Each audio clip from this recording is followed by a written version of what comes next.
inside the off stump. Oh, he's caught it! I don't believe it!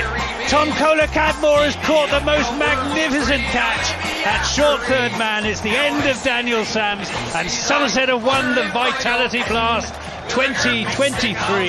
They've bowled Essex out for 131. Hello there, you're listening to Always Look on the Bright Side of Life. This is the Somerset Cricket Podcast. My name's Ian Shepherd. Joining me this evening, I've got Harry Everett and the voice of cricket on BBC Radio Somerset, Anthony Gibson. And Gibbo, have you recovered emotionally from that roller coaster up at Edgbaston last week? That thriller-minute nail-biter from start to finish? Or not, as the case may be. What a way to finish the season. I mean, it was so disappointing. The outfield was wet on the last morning.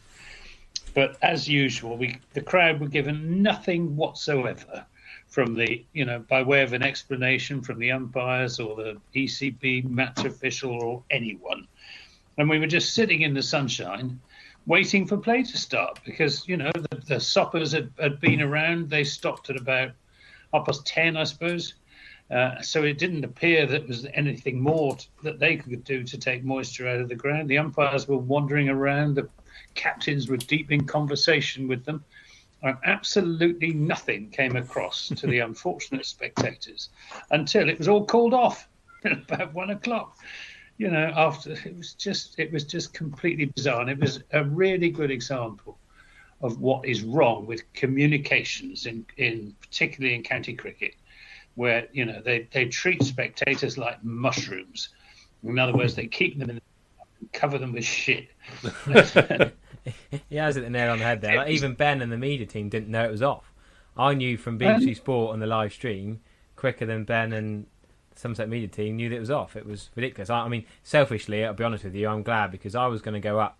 And then when the Gloucestershire ground staff decided they didn't want to see any international play at Bristol on Tuesday, I decided I'd come back, watch Exeter Luton, and have a couple more games in Devon rather than going to Edgbaston. But Friday looked the driest day.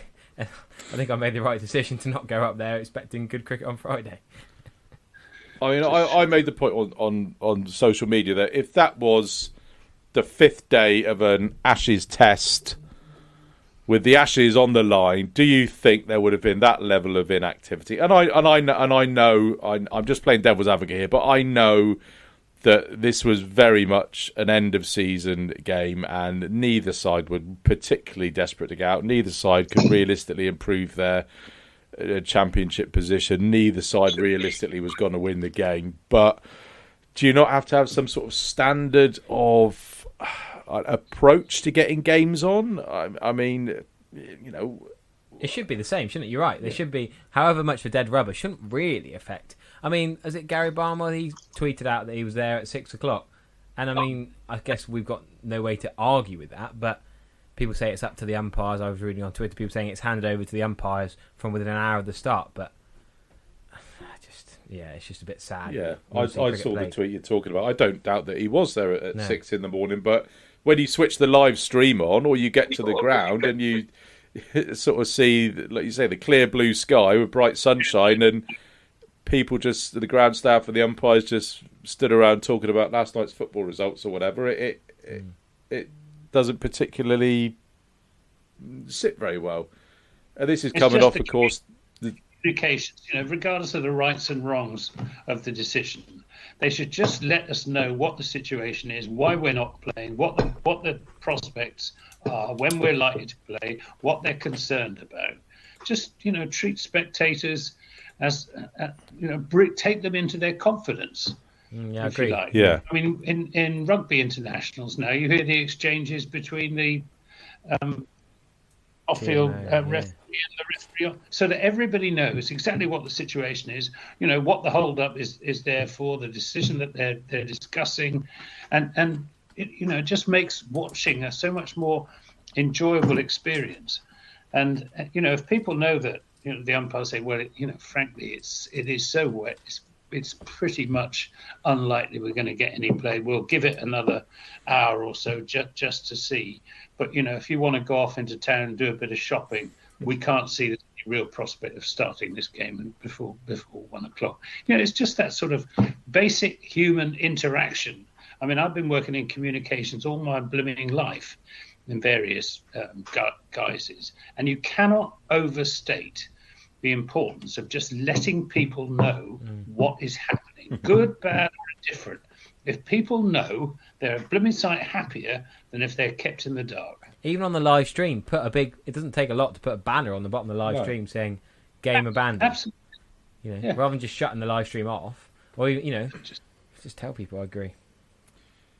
Yeah, so I mean, you're absolutely right, Gib. It's a bit like you being on the radio commentary and saying, "Oh, you've heard that big cheer in the background, but I'm not going to tell you what's happened. You're going to have to wait for an hour or so until I can be bothered to tell you." I mean the worst I've ever felt about this was the Essex game in 2019 when we were desperate to go on. It's probably the emotion of desperately wanting to get on and try and beat Essex that sort of brought that to the fore with me. But it's like you say, we are not playing because of X. We are going to inspect X at 2:00. It's simple. Give them a crib sheet. I don't know why. I mean, I don't know if I'm supposed to say this or not, but I'm going to say it anyway. When we were sat I don't know if you were there in the press box, but the word came through from the umpires that lunch was going to be taken at whatever 12 o'clock, or maybe it was tea. I can't remember. This was Kent game last. Yeah, this was a Kent game. Yeah, but they weren't allowed to put that over the PA for about 20 minutes. So it was like it was embargoed for 20 minutes. It was honestly, just the looks around everybody was just going, why can't you tell people? You've got to say, it was. Yeah. Well, it was like. Why should it be secret? I don't know. It's almost like they just want to be absolutely sure that they're not hoisted by their own petards about getting something wrong, or because if you think you've got to take your early tea at 3:00, then and not announce it to 1:30 or whatever the time is. Well, I can't remember, but why not just tell people? It's not like it was all of a sudden got to be switched to sort of Saharan bake-in 40-degree temperatures and dry the pitch up like that. Anyway, right, should we move on to bad light now? Because that is equally as frustrating. Do either of you know the mortal danger and peril that a batter will be placed in if they have to face a red ball under certainly sort of dominant floodlights rather than the natural light? Does it help you that I played cricket yesterday at Team Valley at 6:00 and I was fielding and I thought this is dark, and I actually thought this is dark, but then I thought about it. I thought they've been coming off at 2:00 in the afternoon on much brighter days in the county championship. Have they not got the floodlights on at Team Valley? No, I know it's very through? different level of cricket, and I'm not denying that, but it did make me chuckle. Then I dared to suggest to people that we hurry up and bowl a bit quicker the over rate, or maybe use a pink ball, and everyone laughed at me. It's not dark, they said, at 6:00 in October, the first Sunday of October. I always think that when it gets really dark like that, it's actually more difficult for fielding side, particularly in the ground in Valley, because you can't see the bloody ball coming out of the trees, the foliage. Yeah. Behind it. Well, the classic one of that is the 2000 test in Karachi, wasn't it? Where I think Graham Thorpe smashed one through the covers. I don't know whether Inzamam was play acting or not, but he kind of stood there waving his arms about. I don't think Inzamam and fielding should be used in a positive sentence, but yes. But yeah, back to my original point. If you're facing, I mean, nobody in that game is particularly quick. It would be the quickest bowler on show. Well, they took probably Wagner. When Danny Briggs was bowling. Yeah. Danny Briggs was bowling at one point, but they took them off. So slowly. Why on earth? I'd love to know the logic behind. The rule that I really don't understand is this business about the umpires have to take them off when the floodlights overtake the natural light. Yeah. That's my point. So why is that? If you're it's light. Yeah, people can see. They play T20 games up till 10 o'clock at night. But the communication comes in again here, because I've never been told the figure. There's always this rule. On day 1, we went off at figure whatever on the light meter. Yeah. Therefore, days 2, 3, 4, or 5 is test match. We have to go off the same figure, but we never know that figure. We can't. No one ever sees what the umpire. I've never seen a light meter. I'd love to have a chat with Ian Blackwell. Yeah, I mean, if an umpire, it's 5:15, and he's umpires had a bet in the 5:20 at Chepstow or something. He quickly wants to get off. He's got. It's the same as it was. I think there is I mean, I'm sure photographers would be able to tell you. It's not like a base figure sort of globally. It's not like, let's say 50 is bad, because in some grounds 50 will be better than 50 at other grounds. Seeing grounds, I don't know. I don't know why, but why can't you carry on with a red ball? Quite. Why not? Yeah, I agree. Cool. This could be the moaniest podcast I've ever done, Mike. Oh, I tell you what, we haven't even got on to bloody what was it? Our long run tonight, we haven't even got on to bloody 6 for 37 yet. But anyway, 37 for 6. I have it the English way round. Oh, may as well be Australian. Yeah, I mean that is just bonkers to me. I don't understand that, because we're going for it. Long runs tonight. Cricket is those players. That money that they are paid quite well to be county cricketers, that's not magic money. That's my money. That's your money. Okay, dear listener.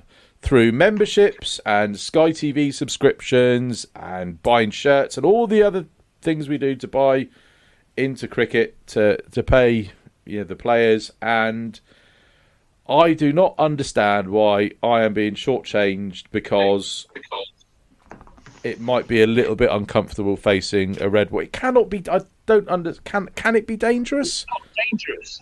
Yeah. When they're all, kitted up with helmets and breast pads and thigh pads and every sort of conceivable pad you can imagine. And if they do bowl a dangerous ball, they're taken off anyway. You get a couple of warnings. Yeah. Off anyway. I mean, surely if the lights are on, you've got a white sight screen with a red ball. You can. I just don't understand why. Is it something to do with it? It makes it nibble about a bit more. It makes it seem or swing a bit more. It can't be that. So, I mean, do we know? Sorry, back to Warwickshire again. Do we know what happened with the tickets? Do they get money back? Day 4, the fans that were there. I haven't looked or checked. They would have done if there's no play. Yeah, but I mean, what about? They don't get the train tickets back. They don't get the bus tickets, the petrol back. Exactly. They don't get Don't get their share of their membership back. No, but if you were. Yeah, I can kind of see the argument, because I know that if I was one of those 22 players, I wouldn't be particularly keen to get out there. So I'd certainly see. I mean, I'm not suggesting that's the case. I mean, the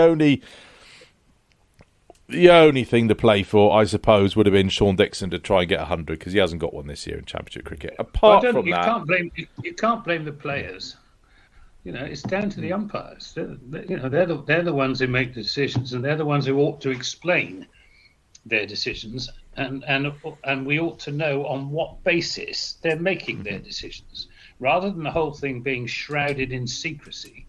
As if it was something being run by MI5. And would Rushworth and Hannon Dolby would have probably liked to have got more wickets. They could have got 55, 60 wickets this season rather than playing volleyball. One was 1 or 2 ahead of the other, exactly. So they had their That's own a good little battle. So there's always something to play for.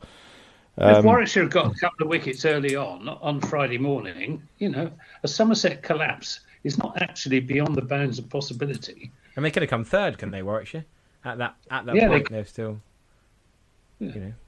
points make prizes, or prizes make points makes money. Anywho, so Dan Kingdom's not with us tonight, but Dan, I'm sure you listen, and could you just rewind, make a note of everything we said, and pop this into your next email to the ECB for us, because we know you love an email to the ECB, Dan. And that might be a few pages long. How many pages is email going to be? Oh, I don't know. I think we've crapped on for about 15 minutes. So we've already made 2 points. Bad light and ground. Right. All to avoid talking about another. You said a Somerset batting collapse would not have been beyond the bounds of possibility, Gibbo, and that's exactly what we had on whatever day it was, Tuesday morning. Of course, it was Tuesday, because we don't play county championship cricket at the weekends where people can go watch it in September. 8-4, 1-7, 22, 6-4, and then 39, 46, and 72 from Lewis Gregory, Josh Davey, and Neil Wagner, respectively. Got us up to 215. I mean, you were there, Gil. I was dipping in and out of the live stream. Don't know how much you saw, Harry, but it looked not. I won't say the pitch was blameless, but there was a lot of batter error there. Tom Lammonby and Tom Banton both leaving straight ones. Dixon, with hard hands, Dixon. I think Dixon was a bit unlucky. I think he was outside the line. Goldsworthy, was that the one he pulled? Or was that second innings? I don't know. I remember Mead pushing and he went hands to the left. Was caught the slips. It wasn't a very good shot, really. It wasn't. It was Rushworth. He was pitching it up outside the off-stump, saying, "Have a drive at this, have a drive at this."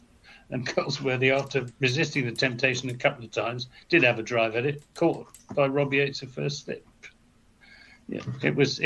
Even Jason Kerr had to admit it was a pretty shambolic batting performance, put in its proper context by Lewis Gregory and Josh Davey and Neil Wagner, who made batting look the easiest thing in the world. Yeah, I thought he looked on for 100 again. He was sore. He was sawn off, as was he was another one. Yeah, Sean Dixon. I think he got outside the line. Both two former Somerset player Ian Blackwell. It doesn't seem to. We never seem to get the rub of the green with Blackie. I know he's a bit of an outer. Is he trying to go the other way to say, I'm definitely not favouring Somerset here, boys? Or is it just a little, something in the back of his head is subconscious making him do that? I don't know. My dad used to do the opposite. When your dad coaches you in sport, they normally my dad would go the other way and he'd be extra hard on me to show that he's not being that, not giving you favouring or whatever.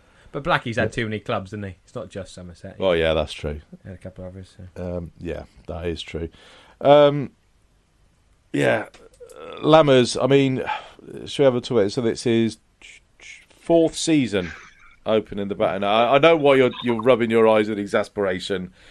Second innings, it was they had 3 short mid wickets, and I don't know. I was that ball was about a foot outside off stump, and I don't know how he managed to just.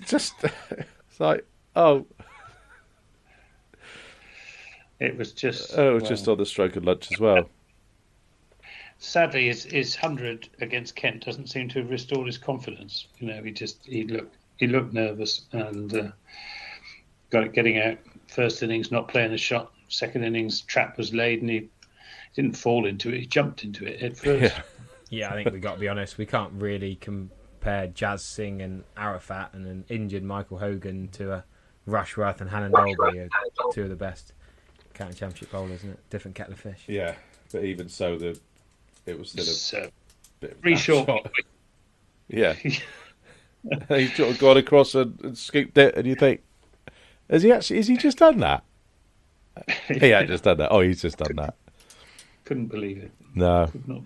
But I suppose, I mean, he's still a good player. He is a good player, and it is, it is frustrating. And I think Dan summed it up on Twitter. He put something like, that was the most Tom Lammonby of Tom Lammonby innings I think you've ever seen. Grind it out, look good, and then just like, have you just done that? Oh yeah, I've just done that, haven't you?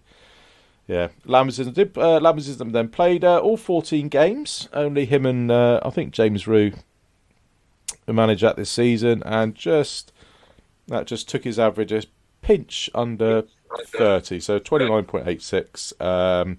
657 runs for the season at just under 30.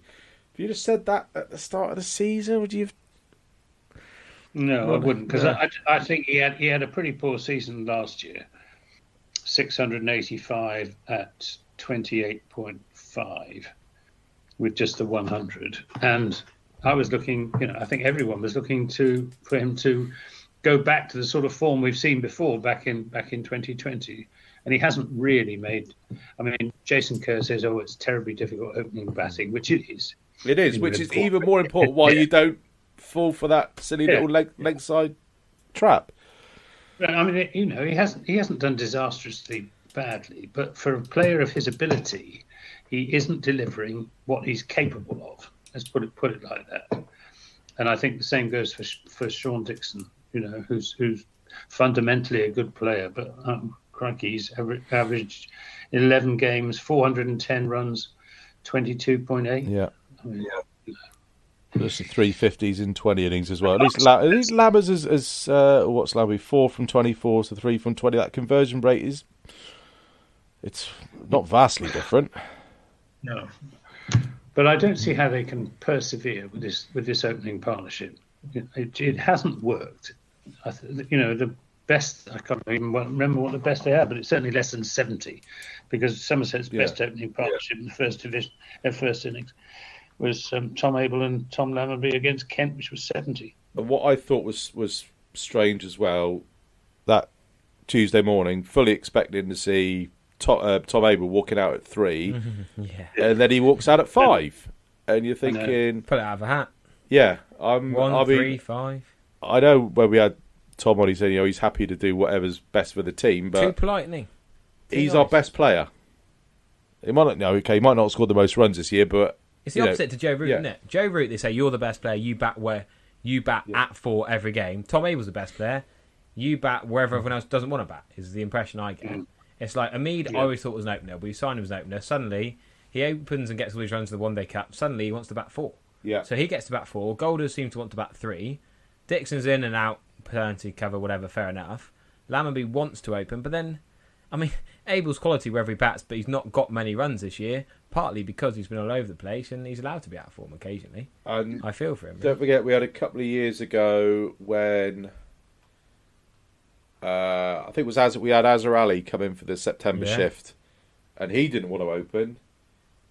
But I thought he was an opener for No, Pakistani. how did it work?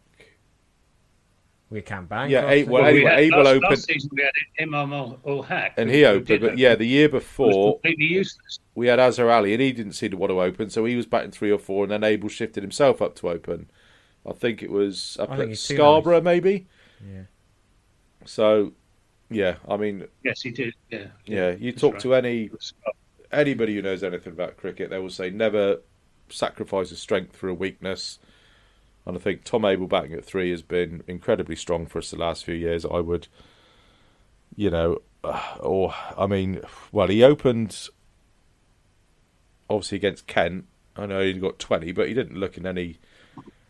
Well, he got a good one. He looked as if he was nailed on for good score. And I know it wasn't particularly. But Tom's had a very disappointing season though, compared with last year. 622 runs at 31. Last year it was 1,039 at 51.85. So his average over compared with last season has dropped by 20 runs an innings. And I think he's got he knows this. He's got some thinking to do about why that should be, because it can't just be having to go in the early overs, because he was going in the early overs last year as well as this year, and he was scoring 500s last year as compared with only 1 this year. That's a big difference. I don't know what the explanation is. I mean, I know they've all got media training, but if you ask Tom where do you want to bat? Honestly, where do you want to bat? I think his genuine, honest answer is I'll go wherever's best for the team, because I think that's his character. He's such a team player, such a selfless captain. That I think that's genuinely his honest answer. I don't think that was a bullshit media spin answer of I'll do blah blah blah. But I think that's maybe to the detriment of his own game. I don't know. I mean, like I say, he has been at 3. The vast majority of this season. I don't think he should be the one to be making way if they need to change the batting order. Joe Root wouldn't do it for England, as Harry said. Steve Smith wouldn't do it for Australia. No. I just wonder whether, I asked him this at the end on Friday, whether he was thinking about stepping down from the captaincy. He's done it 7 seasons. It's a long time. It is, and why not do a Joe Root and step aside from the captaincy, let somebody else have a go and concentrate on your batting. I think I saw he's our longest serving championship captain, or captain full stop. Yeah. No. Sammy Woods is the longest serving. How was it? 1892 to 1906, something like that. Sammy Woods was captain. Of the modern era, then. Yeah, we'll say. I think that was. Yes, of the modern era. Yeah. But 122. He didn't answer the question. So I guess he wants to carry up. He wants to carry on, which is fine. He's a brilliant captain. But I do wonder, whether the strain is taking its toll on A, the position he's batting in, which is what we're talking about, and B, his success as a batsman when he does go in. Yeah, I think he's a better player than a first-class average of 34. And I'm not. I think what we're saying is that's not entirely his fault. No. And I think as well, maybe give Lewis Gregory a go, who is a very good captain. My only worry is Lewis Gregory. Is he going to play enough next year with his fitness? Is he even going to be playing for us? Well, we don't know, but he's bowled bloody well this season.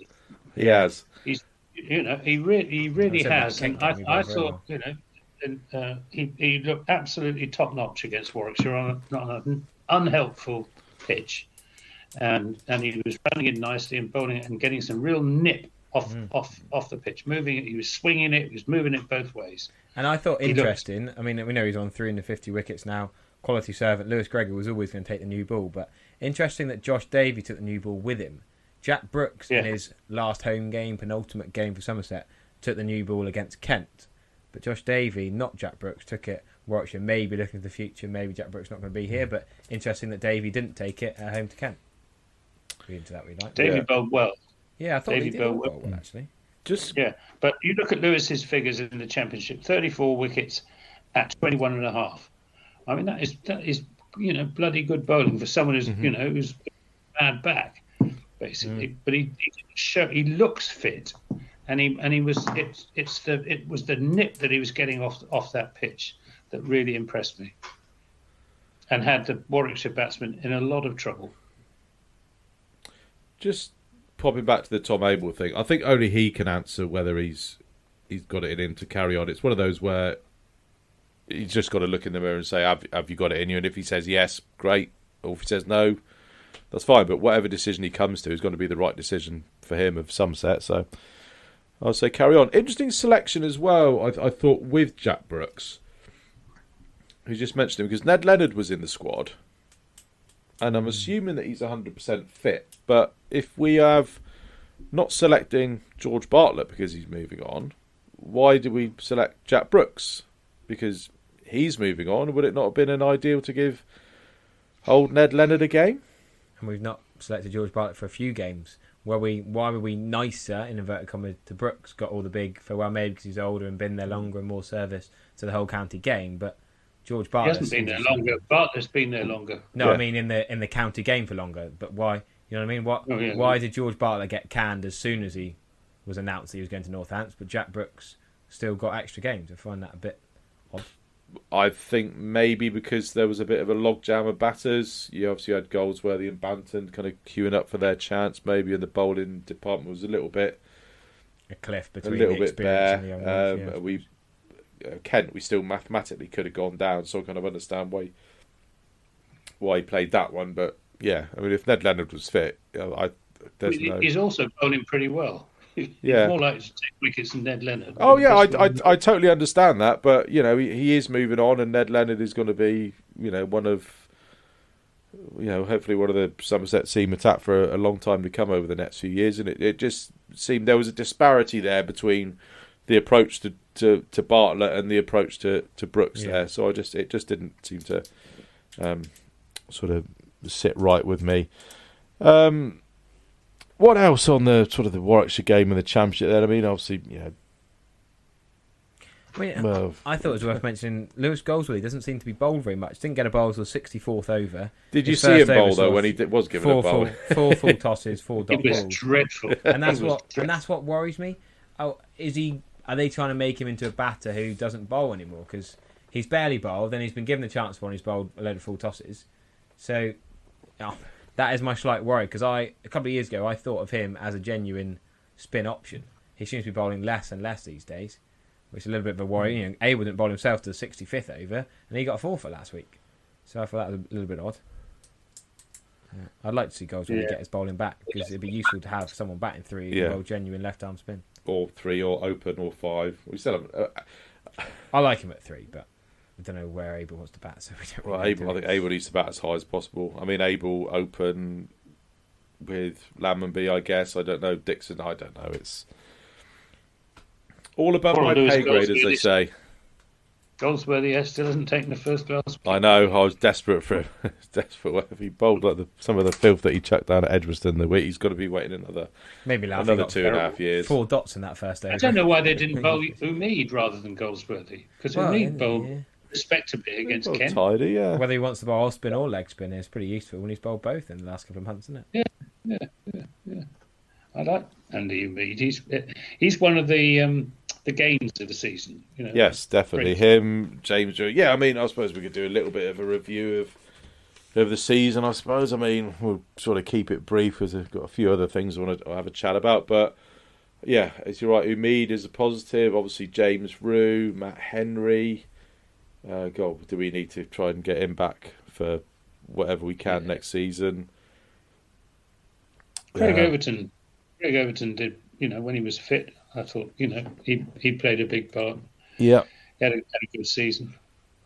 And Lewis Gregory, I thought his bowling, he was back. He was not back to his quickest. Mm-hmm. He's nowhere near as quick as he used to be, but he's back to his best. You say in there was a bit of nip, getting wasn't the ball to move around. Sometimes he's better when he She bowls score slower. a few more runs. I think when it gets more nip, when it's at slower pace, it's almost more awkward to face sometimes. Yeah.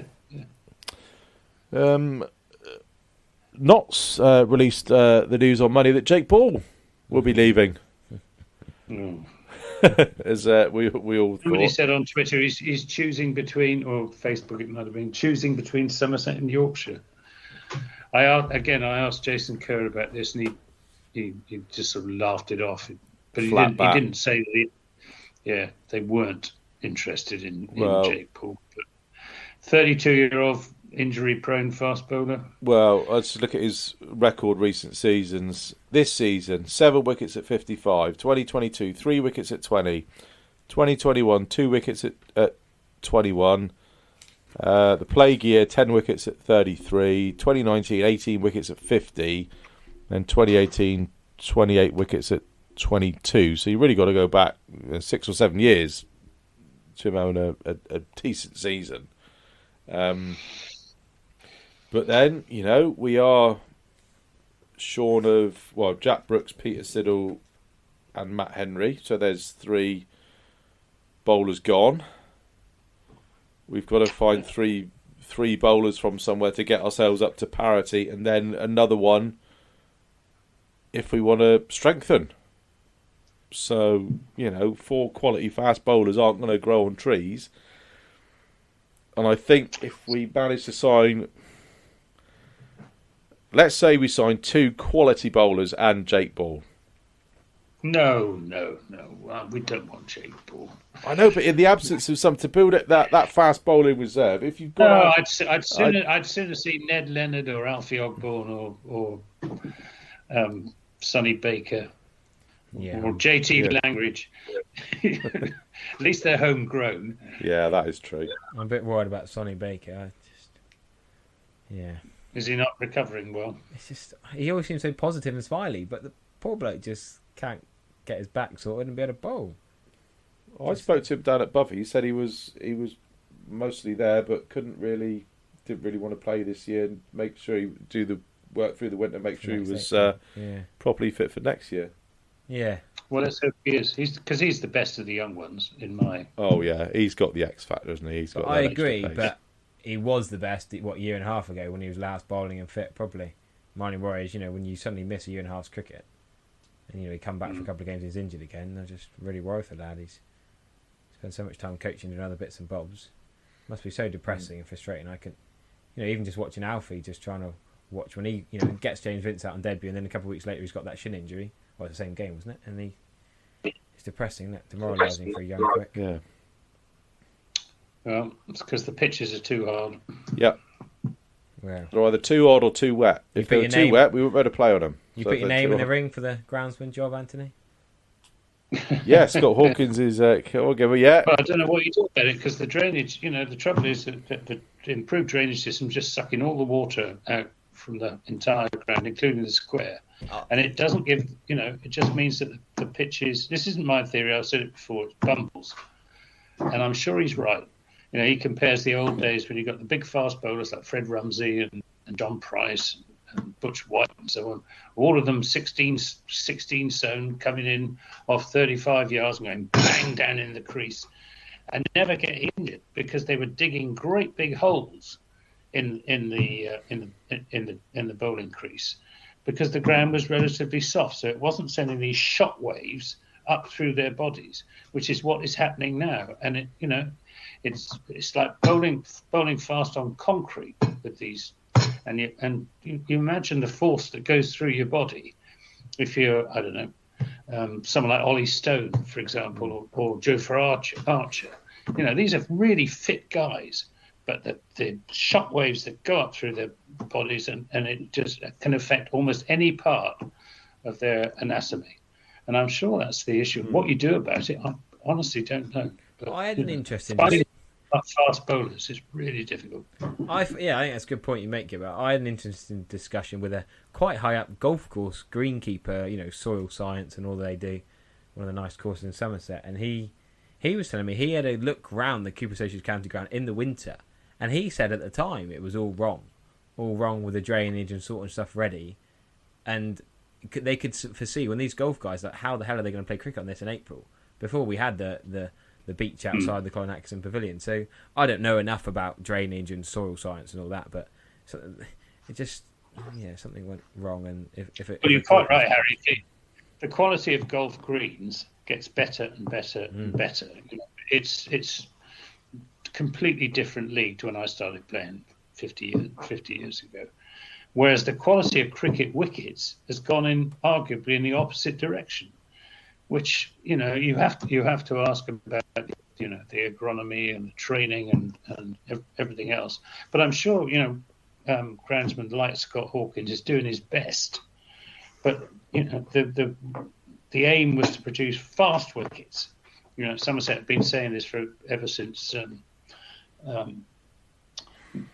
2019. You want fast, hard wickets that encourage quick bowlers and spin bowlers and stroke playing batsmen. But they're just not there. They start slow and they get slower. Yeah. And I think part of the problem you might have just hit the nail on there is the money. Like, I was chatting to these golf course greenkeepers who earn way more than Scott Hawkins, isn't it?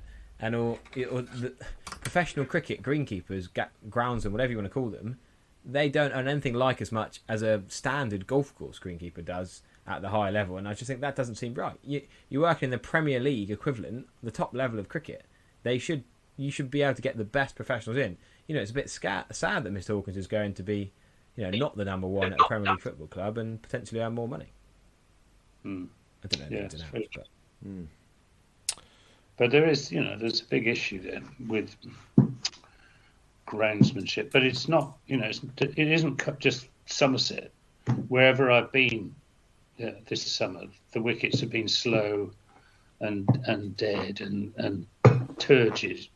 Turgid is the word. That's the word that I bumped into Mark Robinson going up in the lift at Edgbaston, and he's a pretty straightforward guy, Mark Robinson.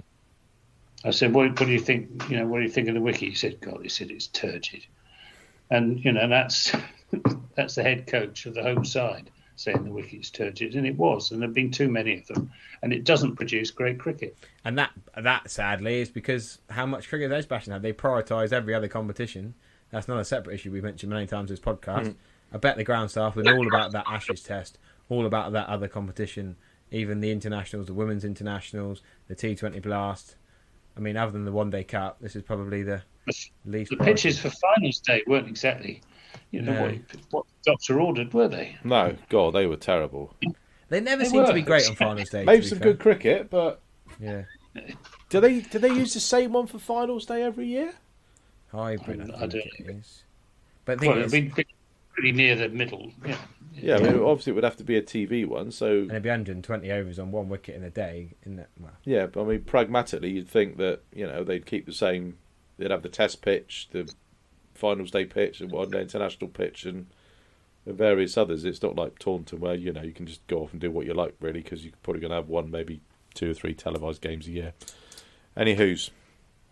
Anything more on Edgbaston, then? I think I've exhausted my little list of... my little agenda for that. we can sign in it to the memory banks of the dustbin of history. A really nice guy, Neil Wagner, is. Yeah. I interviewed him, and such a nice guy. And I asked him about why he hadn't been bowling more of his leg theory, and he said, "Well, I'm just coming back from a bulging disc and a big hamstring injury, and I'm not 100% ready yet." But which again rather begs the question as to why Somerset signed him. Well, he did covered his bear. His leg theory.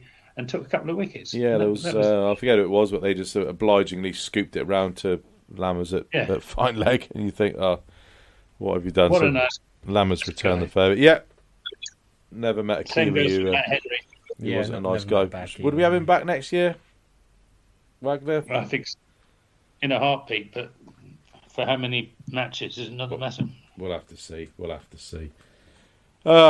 Right, on to round 2 of the podcast. And what are we up to? About 40 minutes. We'll do this in 20 minutes, then we'll go off and have a cup of tea. I had a nice little coffee with Gordon Hollins at Taunton a couple of weeks ago. We were just chewing the fat, really. Over the winter, they are going to start build a new commentary box.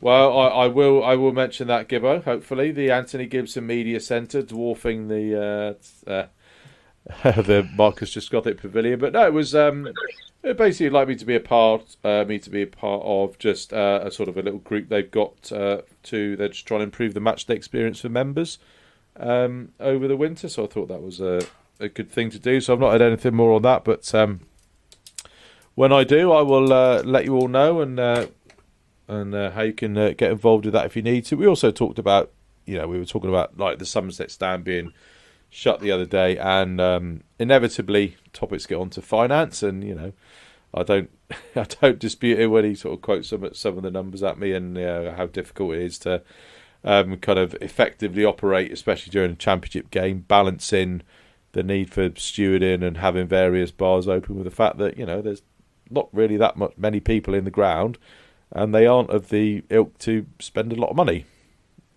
which you completely understand, but which gets me on now to my question about revenue streams and how does Somerset make more money in a sensible way. We had a few on Twitter. I mean, my first one, which I think is an eminently sensible one, is to release all the playing kits before Christmas. That way you've got a market for little Johnny and little Harry and little Anthony and little Ian who want their new Somerset shirt, and you can get it done for Christmas. So I think that's a sensible one. Why not? I mean, they always used to. I don't know why they don't do any. We did have a few coming as well. Kit Harris talked about one of those walls with dedicated bricks like Overland Lords have. Not sure where that would go, but I'm sure if there was a new building or when they finally get round to demolishing the Botham stand and rebuilding it or redeveloping it or what, I think there'll be that wall by the Somerset stand by Gimlet's Hill. There's that random wall by the disabled toilet near the groundsman shed. They could put some bricks on that wall. There's plenty of wall. I mean, even around the back of the Somerset stand, they could have it on the bottom of the retirement flats, couldn't they? The front space there with the old placards. I think generally though, that's a wall of an existing building, isn't it? You just buy a brick. You don't just say build a wall, right? On just a random wall in the car park with like all these names on it. So yeah, Lord Lupin says a virtual membership live stream with extras. He's aiming big, 10,000 worldwide at £50. Well, I know we talked about when Ben's been on. We talked about monetizing the stream is not of. I don't think it's something that we're particularly interested in going down. I think it's cost neutral with the sponsorship. All in favour of it. Oh, you would be, Gibbo. Yeah. And then the other one, which is my kind of pie in the sky one, is buy the Viridor building and turn it into a hotel. Because we're not just limited to sort of cricket stuff. We could do anything. What, become a Hilton, have a golf course as well, should we? The Aegeus Bowl. I don't know. I mean, we can't really expand in any kind of direction, can we? We've got the river behind us. We've got the retirement flats. Obviously, you can't go around buying a church and demolishing it. So there's not. No, they went through all of this back in the 1980s. Oh. When they were going to move out to Crete St Michael. brand new site out by the M5, and thank God they've thought better of it, because one of the great things about Taunton is the ground is right in the middle of the town. Here. And everyone who comes to Taunton says, what a fantastic cricket ground this is, because we're right in the middle of the town. We said all this last week, didn't we? Yeah. I suppose the negative of that is you've got no space around the ground if you did want to build a hotel. So I'm buying the Viridor building and turning it into a hotel. It's a hideous building. It's not big enough either. 3 or 4 stories on top.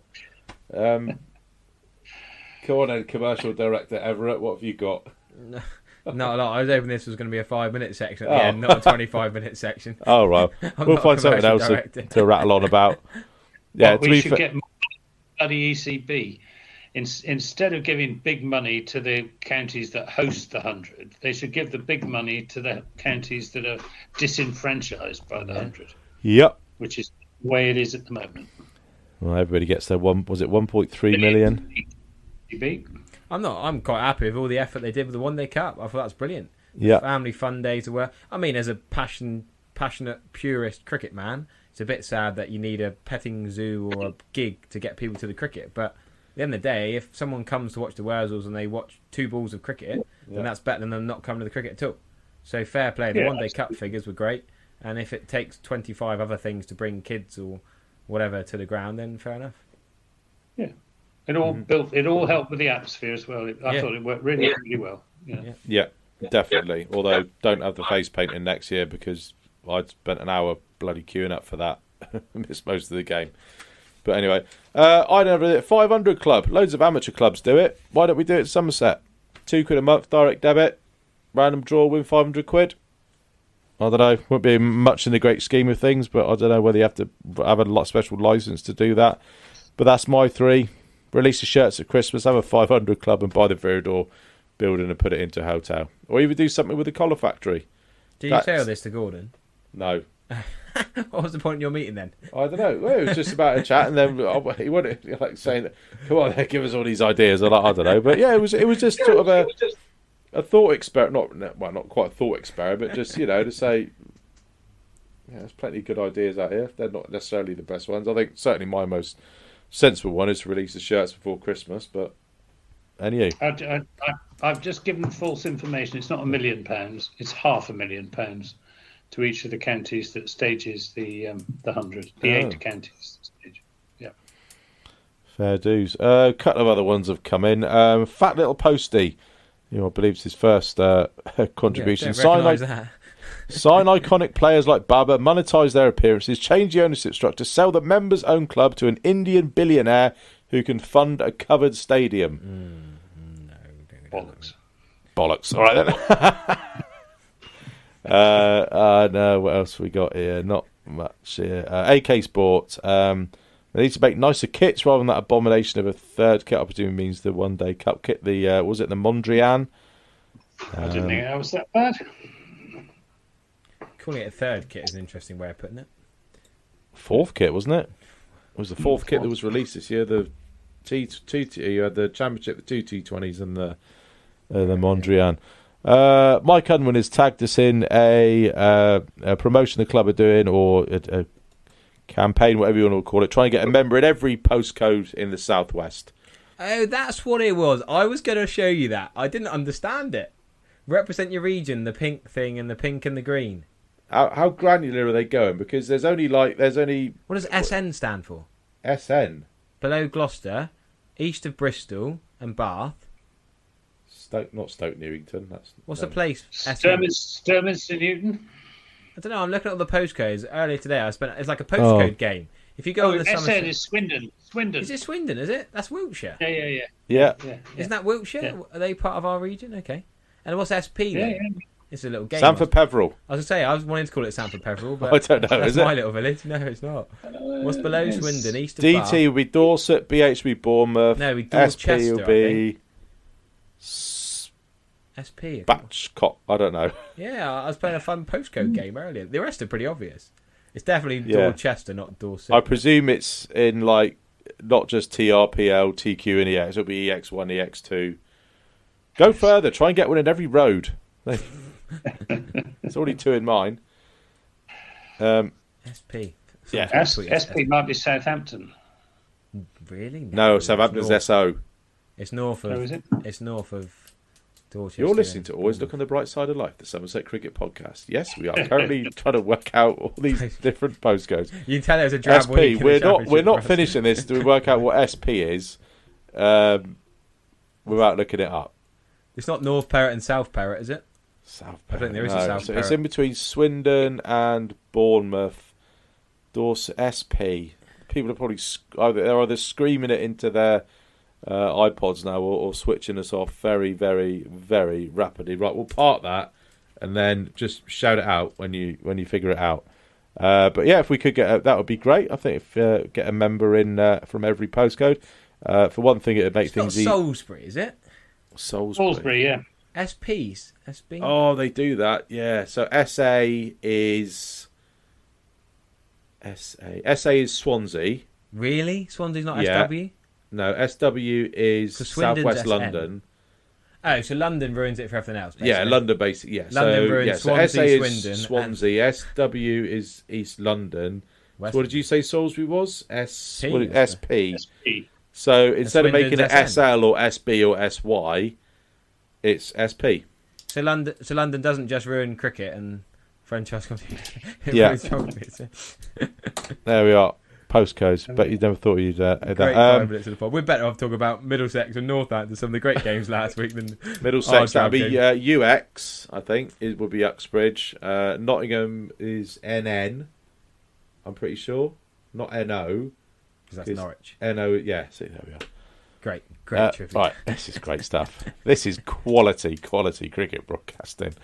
Mike's also let us know that Matt Kingdom, who is Dan's brother, who I still owe a Kit Kat chunky to for lending me some sun cream on finals day, has done a great, some great articles about the history of women's cricket for the Somerset Cricket Museum. So do check those out on the Somerset Cricket Museum website. And then Rob Reed wants us to have a little chat about Western Storm and Somerset for the women's game. Did ask Sophie to come on tonight, but she's had a better offer. She had the PCA Awards, so didn't watch much of Western Storm this year. They go to a couple of games. I mean, I think generally I don't think Soph wants to talk about it, to be honest with you. I don't think we should. I don't think the Western Storm wants to talk about it. Somerset women were a bit more positive, but yeah, Western Storm. I think it was. Yeah, I think they weren't particularly. I think it's fair to say they were stronger 20 over side than a 50 over side. Well, the two girls going out to England was a I mean, big talking about benefit. that, Lauren Filer and Danielle Gibson from Western Storm getting there. And Soph said they just got no. You know, when those two go, they just struggle. They haven't got the resources to suddenly get someone else in. They haven't got Surrey's production line or whatever. So. Oh, sure. Should we talk about a bit more about the championship? The championship never fails to deliver a final day nail biter. It was compulsive viewing up at Trent Bridge, not just scraping over the line. I was fascinated by against it. Kent. Couldn't write it, could you? I mean, just so many twists. Northants. Not Kent, sorry, Middlesex. Northants suddenly winning, looking good the last two rounds, absolutely battering Essex. Essex following on 13 for 5. The team that finishes second. I mean, how good is our county championship? We should, let's have a few minutes to just say how good the competition is. Yes, Somerset Warwickshire was boring, drab, and depressing, as our first 20 minutes of the pod said. But Northants Essex, phenomenal game. Middlesex Northants, great game. Even Kent looked good. Denley not getting runs. Yeah, the end of Kent Lancashire, they just seemed to end like, all right, we're safe. The sort of when they shook hands with an hour to go, and then all of a sudden it just lit the blue touch paper up at Trent Bridge, and boom. I mean, Zach Crawley, you'd be fuming. I don't understand why he didn't play. I spoke to him at 3:00 at Bristol. He was ill. After He was ill. Yeah, I know the line is that he's ill, and maybe it's not my job to be a doctor and say he wasn't ill, but he looked perfectly fine when I spoke to him at 3:00 Monday afternoon, and I thought he'd be going straight with Tom Hartley, giving Tom Hartley a lift to go and play at Canterbury, but You obviously gave him the lurgy. well, I don't know. I thought that was a bit odd. He could have kept them up or stopped them from going down. In the end, they got away with it without him, but I don't know. Middlesex didn't get the lowest batting points in the history of the county championship. Did you know that? Like 2 in the end, wasn't it? Well, they had 5 in the end 5 because in they the got end. covered in the last game. But Wow, and we moan. yeah, imagine if we were the Middlesex bright side or the dark side of the Thames. Oh dear. You going to dinner on Thursday, Harry? To be confirmed. TBC. You're such a social butterfly. Aren't Well, you? no, You I'm never- trying to get you're some better BBC off Sport there. work. I was going to go to BBC Bristol on Thursday to try and get some work there for the winter. So I'm going to try and push that back to Friday so I can go to dinner on Thursday. Well, it's not till 7 o'clock. I'm sure you can pop down. Yeah, I'm trying to get a bit of winter work to keep me going. You going to Best of dinner, luck. Gibbo, or is it not really your thing? No, it's not like I've been to so many bloody dinners over my my career that I tend to avoid them these days. Yeah. President Pete can't make it. He's what did he say to me? He's doing something. He's something he can't get out of for the NSPCC. But he did say, as I find his message, hold on a second. But you will see him on film to deliver his decision on Champagne Moment of the Year. I forgot he does that. So that is It's now Van der Merwe, wasn't it, last time? that is now solely in the gift of the president to determine Champagne Moment of the Year. I happen to know what he's going to do, but I'm not going to say. Well, Got a is it TKC. going to be Excited, Dan Sam's Cola Cadmore Bold Henry by any chance? Well, that's what I would guess straight away. I'm not allowed to reveal. If I was doing it, I'd just go completely left field and say like Tom Banton bowling a filthy ball in Yeah. the county championship or something ridiculous. Lewis Goldsworthy's over a full tosses at Edgbaston last week, or just something good. That's the Golden Apples thing, isn't it, for next week? That kind of thing. It's Oh, yeah, totally- something good. So you think, oh yeah, that was good, but it wasn't quite Tom Cola Cadmore's catch to win the Blast. Like Aves is fourther. yeah, or like George Bartlett's run out against Notts. Remember when he ran out Hamid from Gully? Yeah. That was decent. That was good. Set that batting collapse in motion, but nowhere near winning the Blast. But you think, yeah, and Bartlett's leaving as well. I'd do that just to see the look on George Bartlett's face as he's got to come up and get this award. Well, Champagne And he's Moment could it be Jimmy Anderson's drop? At Taunton? Yeah, you've got to drag Anderson down to Taunton to collect this award, looking even more grumpy than usual. That would go down. Yeah, but yeah, good segue, Harry. Yeah, we are doing the Golden Apples next week. Every year I forget what the categories are. Me too. No, I don't. Was it player, performance, and Do you want me to prep for this? I quite like just making it up on the night, really. Pick I me don't last. mind. Yeah, I generally like to prep because if somebody says performance of the year when such and such did this, like Ruse, I would like forget Ruse double 100 against Hampshire in my championship performance of the year. So I need to do prep. So I don't want to feel like a dick when I say like, oh yeah, Bartler, these are my 3 championship forwards. What about Ruse double 100? You think, oh, I forgot about that. It's player and performance in all 3 comps. Young player of the year, sparkling cider moment of the year, and brain fade of the year, I think. Well, we got that one. Have Brain fade. Yeah. We've been talking about it. There might have been a few of them this year. Have we? Oh, I can't remember. Well, us lot not being able to work out what SP postcode is, or even thinking that us sat here for 10 minutes trying to remember which postcode area SP is for is at all suitable for broadcast on a cricket podcast. Oh, right, I'm going to go and get some supper. Yeah, I'm going to knock this on the head as well. Give her Harry any other AOB from you? No, I think we'll have enough for a chat next week, won't we? Yeah, happy days. We'll be if you are going to the dinner Thursday night, I shall see you there. If not, we shall all be getting together for the Golden Apples next week. But thanks for listening, and we'll catch you then.